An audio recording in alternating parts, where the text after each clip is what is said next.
بسم اللہ الرحمن الرحیم۔ معزز حاضرین و سامعین، ایک اہم سوال پوچھا گیا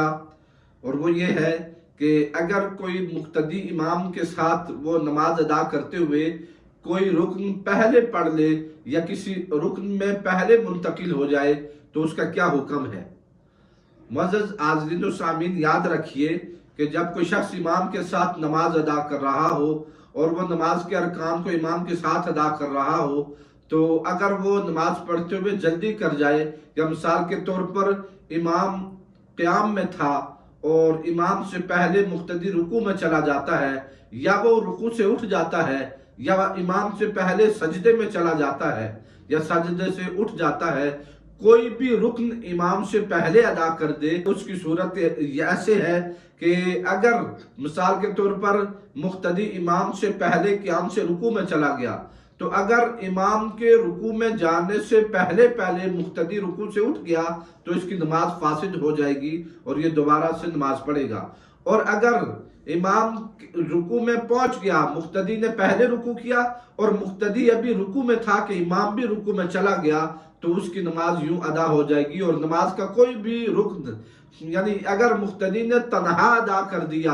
امام کے ساتھ شریک نہیں ہوا، مقتدی امام سے پہلے چلا گیا تھا کسی رکن میں، چاہے وہ رکوع ہو، سجدہ ہو یا کوئی اور صورت ہو، تو امام کے اس میں منتقل ہونے سے پہلے اٹھ گیا تو اس کی نماز فاسد ہو جائے گی کہ مقتدی امام کی اقتداء میں ہوتے ہوئے کوئی بھی رکن اکیلے ادا نہیں کر سکتا۔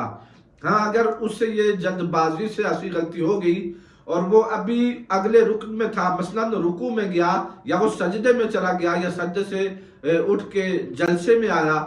اور اس حالت میں امام نے اسے پا لیا، یعنی وہ رکوع میں گیا پھر امام بھی رکوع میں چلا گیا اور ابھی وہ رکوع میں ہی تھا، یا یوں اس نے پہلے سجدہ کیا اور امام نے بعد میں سجدہ کیا، مگر امام سجدے میں گیا تو مقتدی ابھی سجدے میں ہی تھا، یعنی کچھ وقت انہیں اگٹھے ہو گیا، مل گیا، تو ایسی صورت میں نماز فاسد نہیں ہوگی، نماز تو ہو جائے گی، مگر ایسا کرنا شرعاً جائز نہیں ہے، یہ سخت حرام ہے